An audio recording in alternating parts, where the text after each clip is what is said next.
Jungly Pictures presents a powerful drama based on the landmark court judgment, Haq. आपको नहीं लगता कि आपको इस मामले के लिए किसी काजी के पास जाना चाहिए था? सर, अगर हमारे हाथ किसी का खून हो जाए तब भी आप यही कहेंगे कहीं और जाएं। This is dangerous and malicious. शरीयत का मामला आप इस कोर्ट में डिस्कस हुआ है। कभी आपका जाती मामला नहीं रहा है, पूरा मुल्क इसमें घुसने वाला है।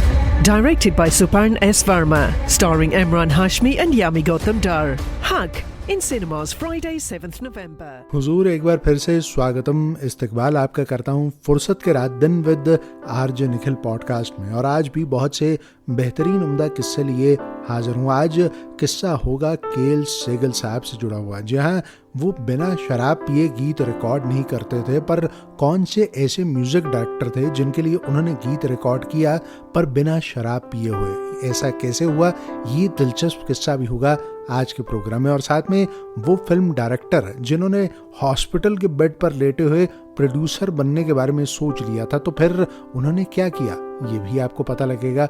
और साथ ही जावेद अख्तर साहब के पिता और ख़ुद भी बहुत ही मशहूर शायर और लिरिसिस्ट जान निसार अख्तर साहब, उनको एक बात का ताउम्र अफसोस रहा। ये बात कौन सी थी ये भी आपको मालूमात होगी।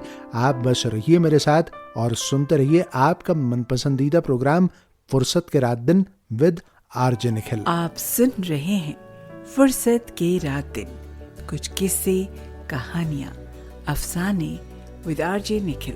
तो चलिए फिर किस्सा शुरू करते हैं केएल सेगल साहब से। दरअसल अपने ज़माने के बहुत ही मशहूर व मारूफ एक्टर और सिंगर रहे केएल सेगल साहब, पर उनकी एक आदत थी कि जब भी गीत रिकॉर्ड करना होता था तो उनको उससे पहले 2-3 पेग विस्की के पीने होते थे, उसके बाद ही वो गीत रिकॉर्ड करते थे। अब अपने ज़माने के सभी बड़े म्यूज़िक डायरेक्टर्स के साथ उन्होंने काम किया और सभी उनकी इस आदत से वाकिफ़ थे, लेकिन कर कुछ नहीं सकते थे। अब एक ऐसे म्यूज़िक डायरेक्टर रहे जिनके लिए उन्होंने गीत रिकॉर्ड किया पर बिना शराब पिए हुए, और वो थे नौशाद साहब। दरअसल नौशाद साहब से उनकी मुलाकात हुई थी कारदार स्टूडियो में। नौशाद साहब वहाँ बैठे उनका इंतज़ार कर रहे थे, तो कम बाल वाले और चश्मा पहने हुए एक शख्स जो थे वो दाखिल हुए। तो उन्होंने डीएन मधोक साहब से पंजाबी में बात की। तब मधोक साहब ने नौशाद साहब की तरफ इशारा किया और पूछा कि तुमने इन्हें पहचाना नहीं? तो नौशाद साहब ने कहा कि नहीं, मैंने तो नहीं पहचाना।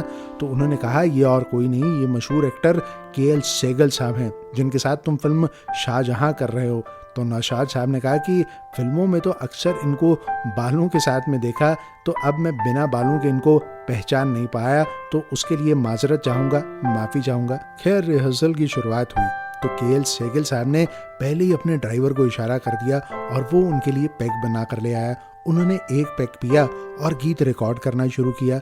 अब गीत ठीक तरह से रिकॉर्ड नहीं हुआ तो फिर दूसरा पैक मंगवाया गया और फिर गीत रिकॉर्ड किया गया। गीत फिर ठीक तरह से रिकॉर्ड नहीं हुआ तो तीसरा पैक मंगवाया गया। अब ऐसा करते करते शाम 6 बजे से सुबह के 4 बज गए, लेकिन गीत ओके नहीं हुआ। तो सब म्यूजिशियन थक चुके थे, तो नौशाद साहब के कहने पर फिर उसी शाम 6 बजे का टाइम सेट किया गया।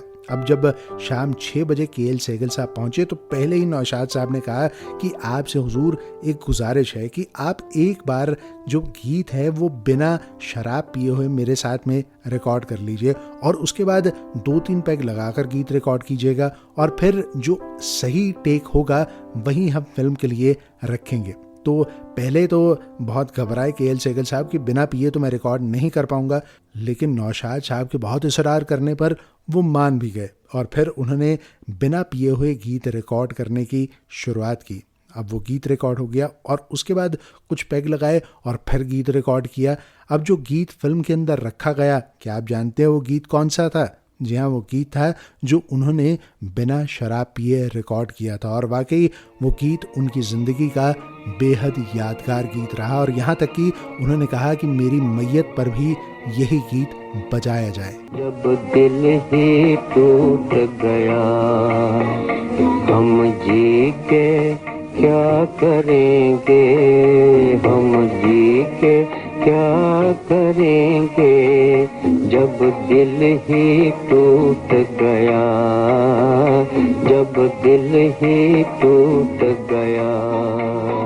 चलिए अब जिक्र करते हैं हावड़ा ब्रिज, आराधना, कटी पतंग, अमर प्रेम जैसी बेहतरीन फिल्में बनाने वाले शक्ति सामंता साहब का। अपनी पहली कार उन्होंने खरीदी तो कार में बैठकर गए लॉन्ग ड्राइव पर और तभी एक्सीडेंट कर बैठे। 3 हड्डियां टूट गई और बेड रेस्ट की हिदायत उनको दे दी गई। अब हॉस्पिटल के बिस्तर पर पड़े थे। अब बेड पर पड़े पड़े डायरेक्टर साहब को ख्याल आया कि उस्ताद तुम डायरेक्टर तो बन गए हो, प्रोड्यूसर कब बनोगे? तो एक कहानी उन्होंने सोची जिसमें उन्होंने अशोक कुमार साहब और मधुबाला जी को कास्ट करने के बारे में सोचा। तभी उनके एक लेखक दोस्त हुआ करते थे रंजन घोष साहब, जो उनसे मिलने के लिए पहुंचे तो उन्होंने स्क्रीन प्ले की जिम्मेदारी जो थी वो उनको थमा दी। कहा कि तुम इस फिल्म का स्क्रीन प्ले जो है वो तैयार कर लो।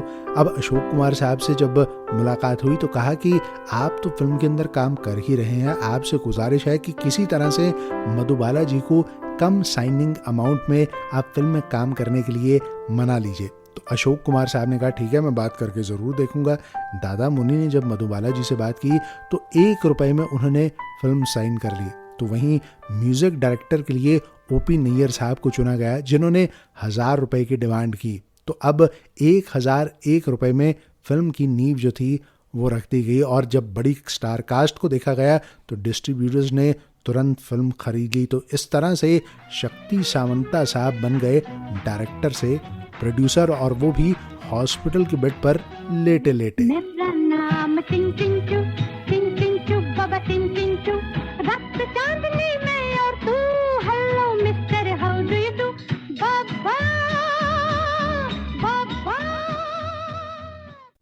Jungly Pictures presents a powerful drama based on the landmark court judgment, Haq. आपको नहीं लगता कि आपको इस मामले के लिए किसी काजी के पास जाना चाहिए था? सर, अगर हमारे हाथ किसी का खून हो जाए तब भी आप यही कहेंगे कहीं और जाए। This is dangerous and malicious. शरीयत का मामला अब इस कोर्ट में डिस्कस हुआ है। अभी आपका जाती मामला नहीं रहा है, पूरा मुल्क इसमें घुसने वाला है। Directed by Suparn S. Verma, starring Emran Hashmi and Yami Gautam Dar. Haq in cinemas Friday 7th November. चलिए हुजूर, अब किस्सा सुनाता हूँ जानिसार अख्तर साहब से जुड़ा हुआ। भाई मशहूर गीतकार और शायर, स्टोरी राइटर जावेद अख्तर साहब के पिता और ख़ुद भी बहुत ही मशहूर मरूफ शायर और लिरिसिस्ट। कई बेहतरीन गीत उन्होंने हिंदी सिनेमा को दिए। अब बचपन से ही उनको नज़में और गज़लें लिखने का शौक़ था और अलीगढ़ मुस्लिम यूनिवर्सिटी से उन्होंने MA किया था और फिर ग्वालियर के विक्टोरिया कॉलेज में 1940 से 1947 तक वो लेक्चरर भी रहे। और इसी दौरान उनका इश्क हो गया सफ़िया बेगम से, जिनसे उन्होंने शादी कर ली, जो खुद भी बेहद मशहूर शायरा रही। और उनकी एक किताब थी ज़ेरे नज़र, जिसके कारण वो काफ़ी ज़्यादा चर्चा में रही थी। अब शादी के बाद कुछ कम्युनल टेंशन होगी, जिसके कारण अख्तर साहब को आना पड़ गया भोपाल। और वहाँ पर आकर वो बस के वहाँ नौकरी ठीक ठाक चल रही थी, पर कहीं ना कहीं दिल में वलवला उठाया कि क्यों ना बम्बई जाए, किस्मत आजमाई जाए। तो आ गए बम्बई, लेकिन यहाँ पर मुफलिसी का और गुर्बत का अच्छा खासा दौर उनको देखना पड़ा। और ऐसे में उनको इस बात की मालूमात हुई कि उनकी बीवी सफ़िया की तबीयत काफ़ी ज़्यादा ख़राब है, तो उनको भोपाल से इलाज के लिए लखनऊ ले जाया जा रहा है। अब इनकी माली हालत ऐसी थी कि इनके पास में लखनऊ जाने के लिए भी पैसे नहीं थे। बहुत कोशिश की इंतज़ाम करने की, पर कहीं से भी इंतज़ाम हो नहीं पा रहा था। बड़ी मुश्किल से पैसों का इंतज़ाम हुआ, लेकिन जब ये लखनऊ पहुँचे तो इनकी अजीज़ सफ़िया बेगम इस दुनिया को हमेशा के लिए अलविदा कह चुकी थी। और तब इन्होंने ये बात कही कि रहने को दहर में आता नहीं कोई, लेकिन सफ़िया जैसे तुम गई ऐसे भी जाता नहीं कोई।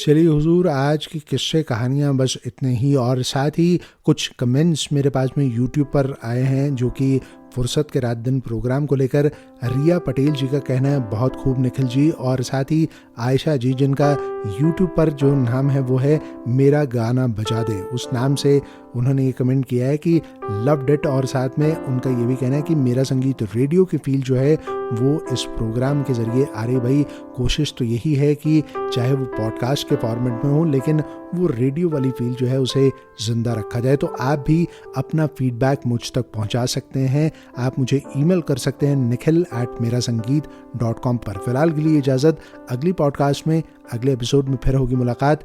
दीजिए इजाज़त, शबा खैर। Jungly Pictures presents a powerful drama based on the landmark court judgment, Hug. आपको नहीं लगता कि आपको इस मामले के लिए किसी काजी के पास जाना चाहिए था?